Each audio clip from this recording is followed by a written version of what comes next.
everyone, it's Hunter and welcome back to my channel. If you guys are new here, it is so nice to meet you. Today's video is my monthly book wrap up, and I have a feeling this one is going to take a hot minute because I read more books this month, well, in April, than I've ever read in 1 month before. I think I read 26, which there were only 30 days in April, so. But I would like to point out that 13, so 50% of them were audiobooks, so I was able to listen to audiobooks at the same time that I was doing other stuff. So whether I was rough cutting a video or editing photos, doing laundry, making up the bed, literally doing anything, I was able to listen to audiobooks while I was driving, literally so many things. So it made it possible for me to read so many books. With that being said, there are a ton of books to get through, so I'm going to try to describe them with the fewest amount of words possible and also give you guys my rating and review, again, with as little amount of words as possible, just because I know this is gonna take forever. So let me get my phone so I can get through everything. The first book is The Paris Apartment.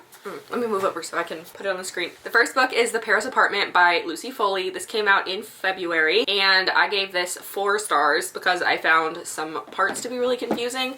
Basically, we have this girl, Jess. She goes to visit her brother, to stay with her brother, to kind of start over her life in Paris, and she gets there, she finds her brother has gone missing, and she's kind of trying to figure out what's going on, so she's talking to all the tenants of this apartment, and it's quite interesting. There's a very big, quite an interesting group of people that live in this apartment. The reason I gave this 4 stars was because, like I said, there were parts of it that were kind of confusing to me, so I kind of just gave it 4 stars instead of 5, but I did think that the story played out really well, and I think the kind of clues that like piece everything together sounded like it was really good. I did listen to this on audiobook, so lots of the characters had all the separate accents, all the different characters. Very classic Lucy Foley with like perspectives of pretty much every single character. The next book was one of my favorites and probably one of my favorite thrillers I've ever read, and it's Local Woman Missing by Mary Kubica, and this is about a mom and daughter who go missing about 2 weeks after one of their neighbors goes missing, and it goes back and forth between the past and present day,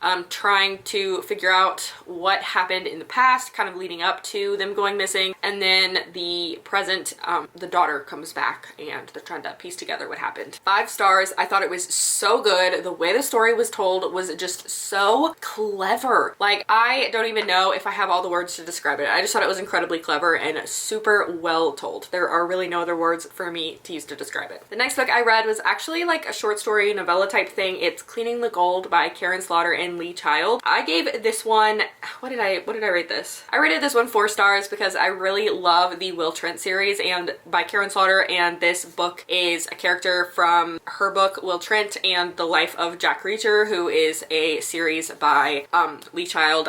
Since I didn't know anything about Jack Reacher, it was a little confusing for me in parts, so that's why I gave it 4 stars, but I thought it was really interesting. Basically, you have Will Trent and Jack Reacher are going undercover for different reasons, and part of their task is to clean gold at the Federal Reserve, why it's called Cleaning the Gold, and they're both trying to solve different things. The next thing I read was The Golden Couple, and I listened to this on audiobook as well. This is by Greer Hendricks and Sarah Pickenen, and this is a fairly new book as well. When did this come out? This came out at the beginning of March 8th, and I thought this was pretty interesting. I gave it 5 stars. I've never not liked one of the books from this author. Basically, we have Marissa and Matthew who seem to have the perfect marriage, and then Marissa reveals to her husband that she's cheating on him, and they decide to go see a counselor, Avery, and Avery kind of makes them question everything about their relationship, and it ends up being a whole mess. They look like the golden couple from the outside, but they're not. I thought it was really well played. I found myself gasping at parts, so 5 stars for me. The next book I read was also an audiobook. It was Reckless Girls by Rachel Hawkins. She also wrote The Wife Upstairs. This one came out in January. Basically, you have this couple who is living in Hawaii, and they need money, and these girls who are tourists come up and ask them to take them on a boat to this deserted island that is kind of off the coast of Hawaii, and so they get there and lots of weird things start happening. They kind of go stir crazy. There's lots of history of this island where people go insane.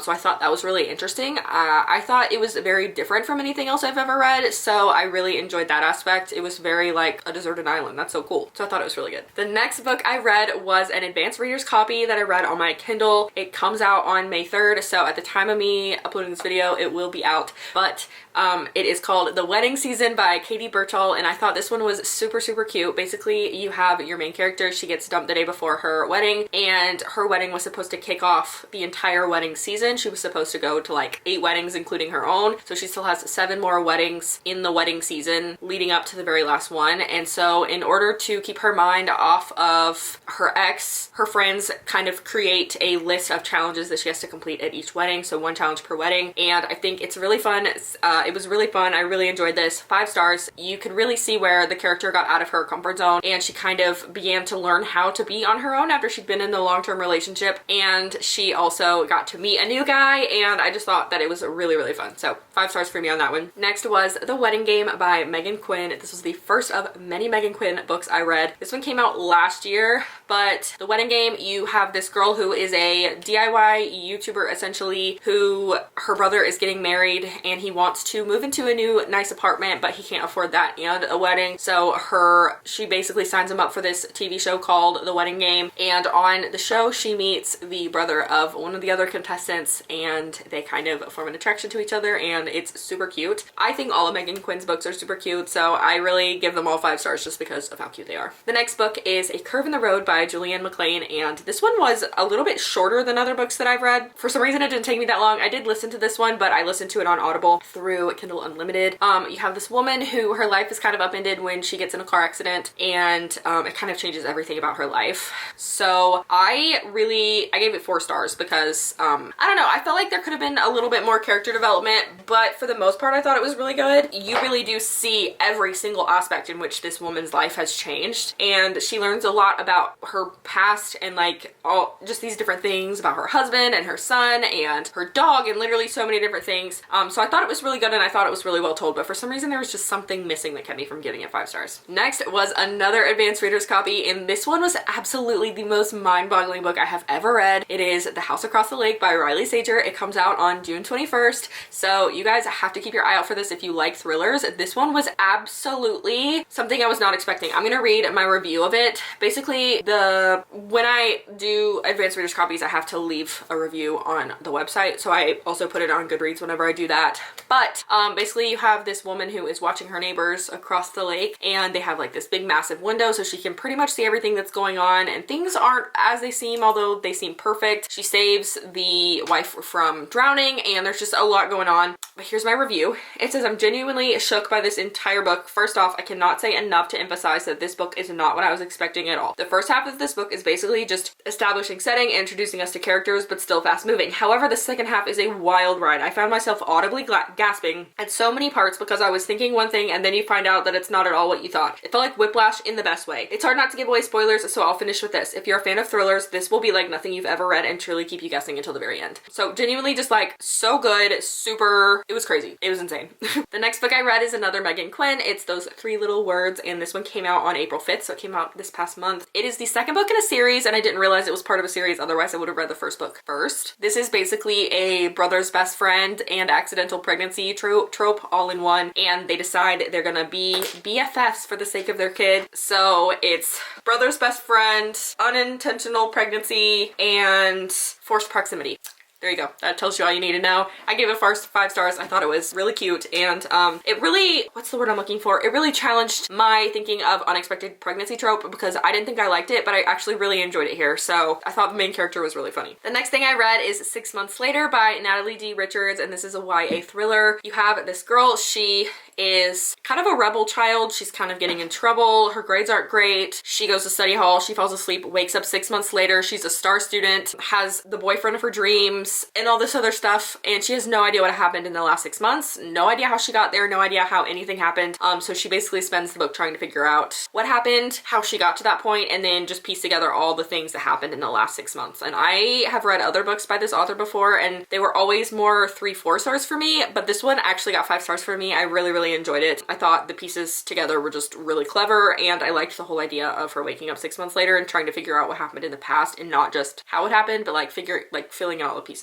The next 3 books I'm going to talk about all at one time. They are all by Megan Quinn. I did not read them consecutively, so like I read other books in between them, but there is That Second Chance, That Forever Girl, and That Secret Crush, which are the first 3 books in the Getting Lucky series by her, and I gave them all 5 stars. There are 4 brothers and a sister, but the sister is not part of it because she's already married, but it is is the story of each book is a story of one of the brothers trying to find love. Basically, they think that they are cursed to have bad luck with love. And so in the first book, it is a new girl moves to town and there's instant attraction there. The second one is childhood slash high school slash college lovers that reconnect. And then that secret crush is childhood besties slash brother's best friend. And they're super cute. There's one more book that I haven't read. I'm just getting to it. I'll get to it eventually. But I just think that they're so cute. They all got 5 stars for me. And I really loved learning more about each relationship, even though so like in the first book, you kind of get little hints about the other brothers and you really get to know all their personalities throughout all the books. So by the time you get to their book, you're like really learning a lot about them. So really enjoyed all of those. The next one I read is 8 Perfect Murders. My computer screen keeps lighting up, so sorry, it keeps messing up my face over here. The next thing I read is 8 Perfect Murders by Peter Swanson, and this one was kind of crazy, honestly. I wasn't expecting anything out of this one. This man who works in a bookshop, he is the manager of a bookshop. I think he like owns it partly, and he wrote a blog post a couple of years ago that describes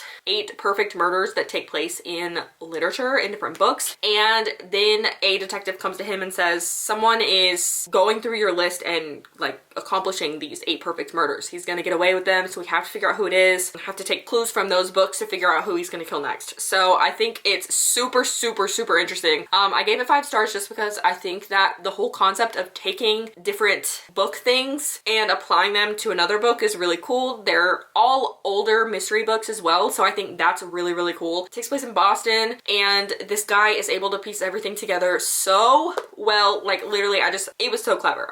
That's all I have to say. Next is another advanced reader's copy, and this one comes out on July 12th. It's called All the Dirty Secrets by Aggie Blum Thompson, and I was so excited to have access to this one because I read her first book and I really enjoyed it. So here is basically, in my review I wrote kind of a description of it. I said this was the perfect follow-up for Thompson. I read her debut novel and loved it, so I was really looking forward to this and had high expectations, and I was not disappointed. Honestly, I thought All the Dirty Secrets was even better than the first. This book follows the story of mom Liza and her daughter Zoe after Zoe loses her best friend in the same way that Liza lost hers almost 30 years before. I felt the perspectives from mom and daughter were top-notch. I really enjoyed seeing Zoe's perspective as a teenager in contrast with her mom's. I feel a lot of times mom and daughter are either too much like best friends or they're fighting too much, and I think it shows that there is more to us than what we show on the surface, and at the end of the day, you really need your mom no matter how old you are. I thought the pieces came together well at the end to tell a great story. There were plenty of times when I thought I knew where the story was going, but the ending gave me whiplash in the best way.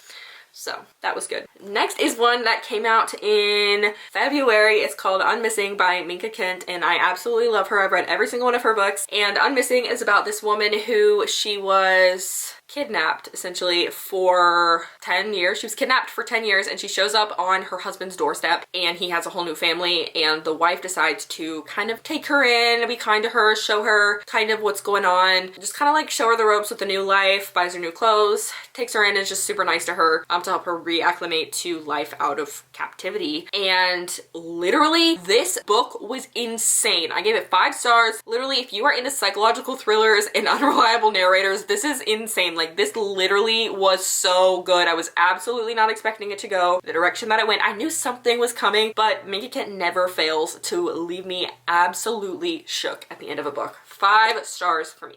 Next is Behind Closed Doors by B.A. Paris, and I really enjoyed this one. I gave it 5 stars. I actually read this one as a physical copy because I thrifted it, but it is available on Kindle Unlimited as well if you guys would like to check it out. But you have Jack and Grace. They look like they have the most perfect marriage of all time, and they don't, so how fun. So it looks like they have a perfect life, but they don't, and so it goes back and forth between the present day and then Grace, like the backstory of how Jack and Grace met and kind of the history of their relationship and when things went wrong. So good. Not what I was expecting at all, but seriously, so good. Kept me on my toes. 5 stars. This was another thriller. I gave this one 4 stars though. It's called Girls of Glass by Brianna Labuskes.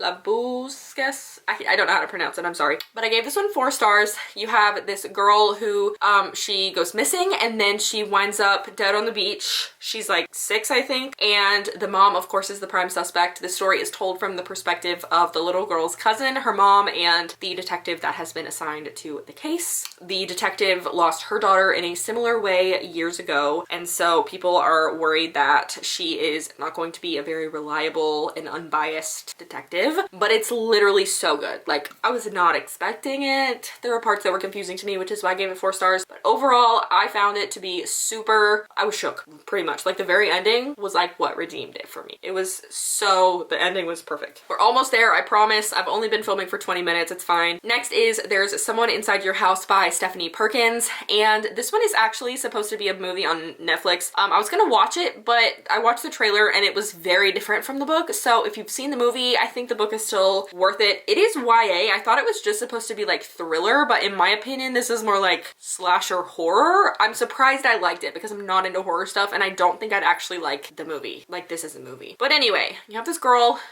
she's kind of a new kid. She moved to Nebraska. I think they're in Nebraska. She moved to Nebraska after some things happened in her past to kind of start over in high school, and suddenly these people keep getting murdered in her town, and she's really confused about what's happening. Basically, these people, they see like weird things are happening to them. It's almost like someone is inside their house and moving stuff around just to kind of mess with them. So for example, like say this door is closed right here. Say I get up and come back and the door's standing wide open, and I'm like, I don't remember that being open, but maybe I did. It's making them kind of question their sanity a little bit, but not enough for it to be like, no, I know for sure I left that door closed. That kind of thing, which I thought was insane. And the the killings were kind of graphic, which I wasn't expecting in a YA, but I thought it was really good. Like, I was actually very pleasantly surprised by it because it seemed more thrasher, killer, horror kind of thing. Also, it's funny because the reason why it gives me like horror vibes is because a lot of it takes place in cornfields, so that feels very horror to me. Next is A Good Girl Complex by Elle Kennedy, and this is the first book in a series. The second book has not come out yet, but I have a feeling I'm gonna love it. We have, what are their names? Honestly, guys, I can never remember the characters' names. We have Mac, who has we have Mac, who is pretty much a self-made millionaire, but also the trust fund child of some super rich people. This takes place in Charleston, and not Charleston, it takes place in South Carolina. I'm assuming it takes place somewhere between Charleston and Hilton Head because it referenced those places a lot, and I'm from South Carolina, so I was like, I think it's in South Carolina. Anyway, you have Mac. She has this really crappy boyfriend. Honestly, he's the worst. And then you have this guy, what is his name? Oh my gosh, I can never remember. Anyway, she goes to college, and because her boyfriend is trash, he kind of feels gotten himself in trouble. So we have Cooper, who is a bad boy, and Cooper kind of comes into her life under circumstances relating to her crappy boyfriend, and she starts to see Cooper as more than just a bad boy. I thought it was super cute. Big fan. I understand why people like Elle Kennedy. I had never read any of her books before. I didn't doubt that they weren't good. I mean, yeah, I didn't doubt that they were good. Like, I figured they would be, but I just got that one from the library and I really enjoyed it. So 5 stars for me. I thought it was really cute. And there was one thing that bothered me for a second, but then I like Googled something and realized that my brain was wrong. So it like went back to not being terrible again. Long story short, I thought it was illegal to have a bonfire on the beach in South Carolina, but it's actually only certain beaches. So that's it. The next one I read is called The Highland Fling by Megan Quinn. Again, I read so many books by her this month, and this one is about a girl who moves to Scotland with her best friend in an attempt to kind of start over with her life, prove to her parents that she knows what she's doing with her life, and she meets this guy, and it's kind of like an enemies to lover situation. She is running a coffee shop with her bestie girl, and the guy is the son of the owners of the coffee shop, and it goes back and forth between their perspectives and their relationship, and I just think it's super cute. And also the audiobook, the guy has a Scottish accent, which I think is super cute, so kind of makes it more real, you know? But anyway, I really thought it was cute. Megan Quinn always gets 5 stars for me, and I just always think they're really, really cute. They're very funny also. They're very much rom-coms, and I love a good rom-com. The next book that I read was one that I feel like took me absolutely ages to read. It's called 6 Days in Rome by Francesca Giacco, and I gave this one 4 stars because I thought the story was really, really well written, and honestly, there were parts of it that I thought were beautiful. Like, this is like literature in my opinion. This is less like contemporary and more like literary, if that makes sense.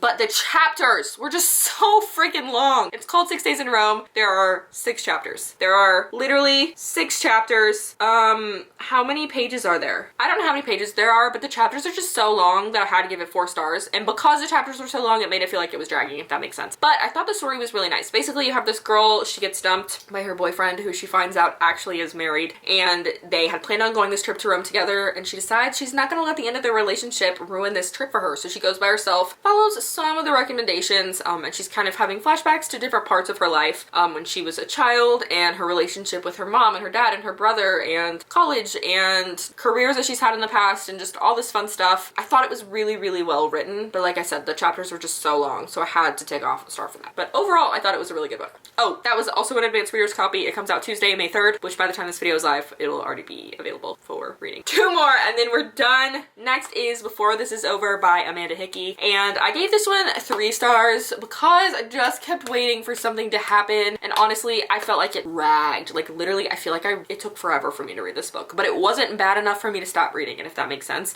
Basically, it is about this family. They live in Australia, and I was mostly interested in reading this because of the nature of the book. Basically, there is a new disease called Manba, and it starts in Asia from an animal, and it spreads throughout the world very rapidly, and I guess we could consider it close to COVID. Like, basically, there are so many parts of it that you could take the word Manba out and put in COVID. And the only real difference between the 2 diseases is shortness of breath and rash. Rash takes place in this book. So it's just crazy because it's so interesting to see like how different governments, I guess, would address an issue of a global pandemic. And it's very interesting to read because it happened in real life, literally just 3 years after this book was published. So I just think it's crazy, and it's just so interesting that it happened in Australia. And hold on, I thrifted it, so I have the physical copy of it. But there was one part, I annotated a few places just because I thought it was important enough. It said, it's not like he's going to Bangkok. There isn't a single case in Canberra,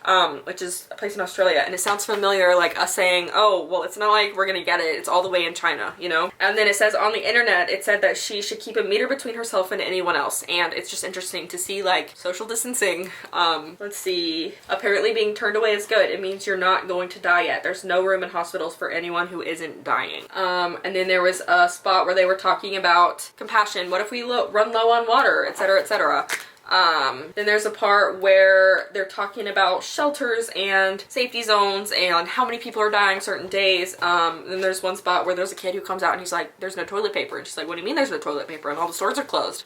So that's just like really familiar. And I just kept waiting for something more to happen. I guess it's because it was taking it day by day in the book. And I guess it was just like every mundane thing that happened in most days was documented. And it just gave me flashbacks to actual quarantine when everybody's days were the same and boring. So maybe that's why I didn't. But anyway, the last book I read was When No One Is Watching by Alyssa Cole, and this was an audiobook. I found this one to be way more interesting than I was expecting it to be. Basically, it's the gentrification of a Brooklyn neighborhood. This girl is on a tour of her neighborhood by like a tour guide, and they're talking about the rich people who used to live in this neighborhood and the significance of all the houses, but they were rich white people who took the homes away from people who actually lived there. But then there's also a conspiracy going on about what's happening to the people who lived in these homes because more white people are moving into this traditionally black neighborhood. And I just found it super interesting to see the difference in like race, I guess, just because these are things I don't think about. I don't live in an area that's been gentrified, so I don't know, I guess, what it's like to live in what was once considered a low-income neighborhood